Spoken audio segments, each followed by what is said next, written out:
The small church in Richmond, Virginia, was filled with the sound of muffled sobs and the faint hum of an organ playing a mournful hymn, the air thick with the scent of polished wood and wilting flowers, as mourners gathered to say goodbye to Detective John Harper. It was a crisp October morning in 2024, the kind of day where the sky was a pale gray, mirroring the heaviness in the hearts of those who'd come to honor a man who'd given his life to protect others. John, a 36-year-old detective with the Richmond Police Department, had been a hero in every sense of the word. A father, a husband, a cop who'd spent a decade taking down some of the city's most dangerous criminals. But a week ago, he'd been gunned down in a botched convenience store robbery, a shootout that had left 3 suspects dead and John mortally wounded. Or so the reports had claimed. His death had shaken the community, his name plastered across local news, with headlines like "Hero Cop Killed in Line of Duty," his badge number 214,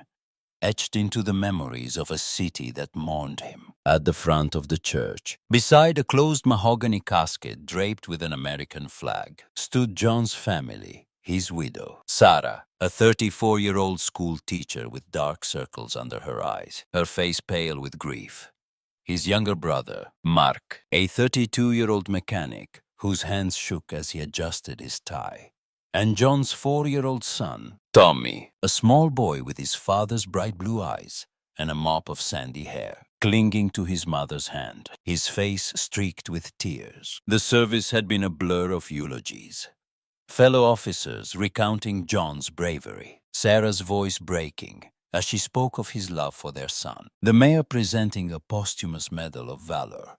But through it all, Tommy's cries had pierced the somber air, his small voice rising above the hymns, his words a desperate plea that no one seemed to hear. "Daddy's not in there." He pointed at the casket, his tiny hand trembling, his face red with frustration as he tugged at Sarah's dress, his cries growing louder, more insistent. The mourners shifted uncomfortably, some whispering that the boy was too young to understand, others offering sympathetic looks to Sarah, who knelt beside him, a voice soft but strained as she tried to soothe him. "Shh, baby, it's okay," she whispered, her own tears falling. But Tommy wouldn't be silenced, his words echoing through the church like a haunting refrain. "Daddy's not in there." No one listened. No one. That is, until they had to, until a child's cry revealed a chilling truth that would change everything. The days leading up to the funeral had been a descent into hell for Sarah and her family, a nightmare that began with a knock on the door at 11. On a rainy Wednesday night, Sarah had been tucking Tommy into bed, reading him his favorite story about a brave knight and his dragon friend, when the doorbell rang, a sound that sent a chill down her spine before she even opened the door. 2 officers stood on her porch, their faces grim, their hats in their hands, and Sarah knew before they even spoke, that her world was about to collapse. "Mrs. Harper, we're so sorry," the older officer said, his voice heavy with regret. "John was killed tonight. He was responding to a robbery call. There was a shootout. He didn't make it." Sarah's knees buckled, her hand gripping the door frame as a sob tore from her throat, the sound waking Tommy, who toddled into the hallway, his stuffed dragon clutched to his chest, his blue eyes wide with confusion. "Mommy, why are you crying?" he'd asked, his voice small, and Sarah had pulled him into her arms, her tears soaking his pajamas as she tried to find the words to tell a 4-year-old that his father was gone. The details had come in fragments over the next few hours.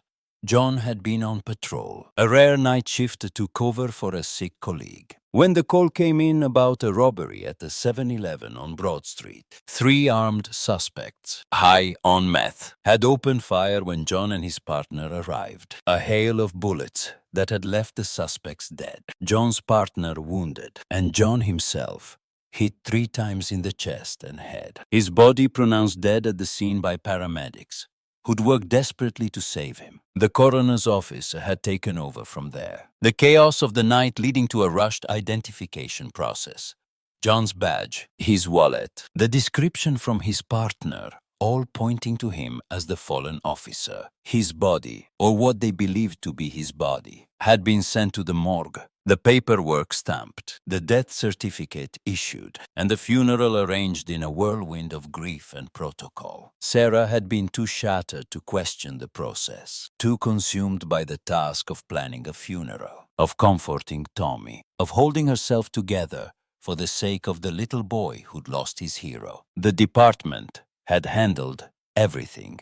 The flag, the honor guard, the closed casket due to the severity of John's injuries, and Sarah had accepted it all, her mind numb, her heart broken, her only focus on giving John the send-off he deserved. Tommy had been inconsolable in the days leading up to the funeral, his cries a constant soundtrack to Sarah's grief, his words a jumbled mix of confusion and denial. "Daddy's coming back. Mommy, he's not gone." Sarah had held him close, her voice trembling as she explained that Daddy was in heaven now, that he was a hero, that he'd always be watching over them. But Tommy's blue eyes had remained fixed on some distant point, his small face set in a stubborn determination that reminded her so much of John. It hurt to look at him. And now, at the funeral, as Tommy's cries of "Daddy's not in there" echoed through the church, Sarah felt a pang of guilt, a fear that she'd failed to help her son understand, that she'd let her own grief blind her to his pain. But Tommy's words were more than a child's denial. They were a truth that would soon come to light, in a way no one could have imagined. The service was nearing its end, the priest offering a final prayer, as the honor guard prepared to escort the casket to the cemetery. When Tommy's cries reached a fever pitch, his small body shaking with sobs, as he pointed at the casket, his voice raw with desperation. "Daddy's not in there. That's not Daddy." Sarah knelt beside him, her hands on his shoulders, her voice breaking as she tried to calm him, her own tears falling as she whispered, "Tommy, sweetheart, we talked about this. Daddy's gone." But Tommy shook his head, his face red, his eyes blazing with a certainty that cut through the haze of grief. A certainty that caught the attention of Mark, John's younger brother, who'd been standing near the front, his hands clenched at his sides. His own grief. A quiet, simmering thing. Mark had always been close to Tommy, the fun uncle who'd take him fishing on the James River, who'd taught him how to throw a baseball, who'd promised John he'd always look out for his son if anything ever happened. And now, as he watched Tommy's panic, as he heard the boy's words, something stirred in him. A doubt, a whisper of instinct that he couldn't ignore, a feeling that maybe, just maybe, there was something to what Tommy was saying. Mark stepped forward, his voice low but firm as he spoke to Sarah, his eyes darting to the casket. "Sarah, what if he's right?" he asked, his words barely audible over the hum of the organ. But they hit Sarah like a jolt, her breath catching as she looked at him, her brow furrowing. "Mark, don't," she said, her voice trembling, her hands tightening on Tommy's shoulders. "He's just a kid. He doesn't understand." But Mark shook his head, his jaw tight, his eyes fixed on the casket with a determination that mirrored Tommy's. "I know it sounds crazy, but what if he's trying to tell us something? What if that's not John in there?" The words hung in the air, a taboo thought that made the mourners gasp. The priest pausing mid-prayer, the honor guard exchanging uneasy glances. Sarah's face crumpled, her hands shaking as she looked at the casket, at her son, at Mark, her mind reeling with the impossibility of it all. But Mark didn't wait for permission. He moved toward the casket, his hands trembling as he reached for the lid, his voice steady despite the chaos erupting around him. "I have to know," he said, and with a strength born of desperation, he lifted the lid, revealing the body inside a man who was not John Harper. A man whose face was that of a complete stranger. A man whose presence in the casket sent a shockwave through the church. A chilling truth that confirmed Tommy's cries and turned a funeral into a mystery that would save a life. The stranger in the casket was a John Doe, a homeless man who'd been killed in a separate incident that same night. His body misidentified in the chaos of the morgue. A mix-up that had nearly buried the wrong man, while the real John Harper lay unidentified in a local hospital, fighting for his life. The church erupted into chaos. Mourners gasping, some crying out in shock, others pulling out their phones to record the scene.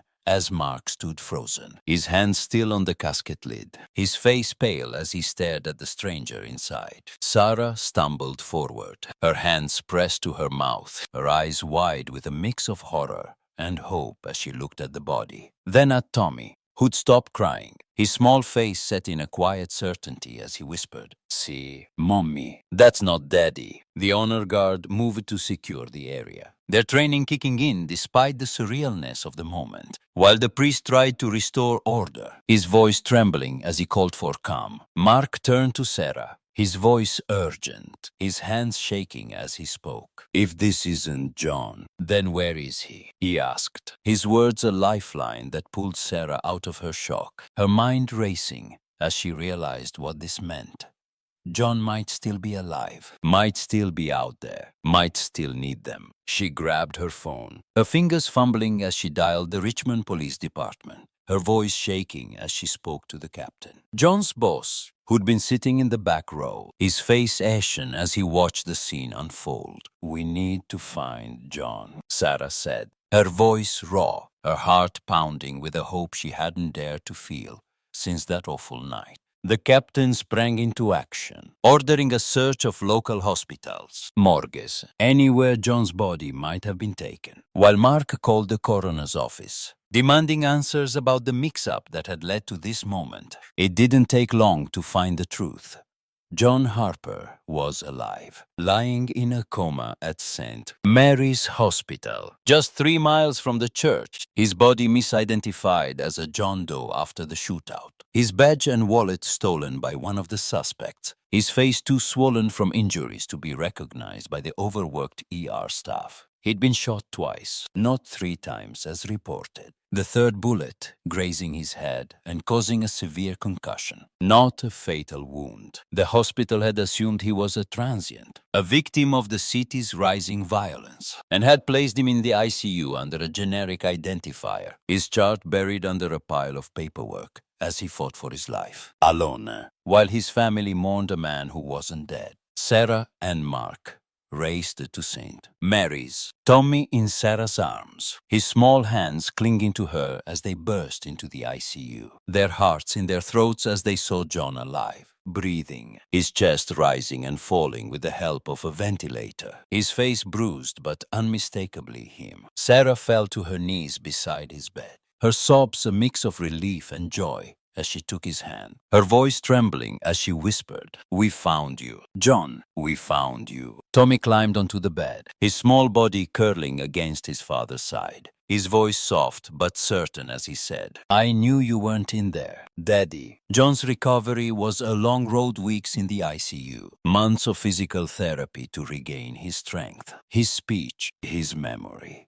But he survived. His son's unshakable connection, the key that had unraveled a life-threatening mistake, a connection that had brought him back to the family, who'd never stopped loving him. The coroner's office issued a public apology, their investigation revealing a series of errors: overworked staff, mislabeled paperwork, a failure to cross-check fingerprints that had led to the mix-up, errors that led to sweeping reforms in the city's morgue system, ensuring no family would ever suffer the same fate. John returned home on a snowy December evening, his arms around Sarah and Tommy, his badge retired but his spirit unbroken, his life a testament to the power of a child's love, a love that had seen what no one else could, a love that had saved him from a grave that was never meant to be his. Their story became a legend in Richmond, a reminder that sometimes the smallest voices speak the loudest truths, that sometimes a cry at a funeral can change everything.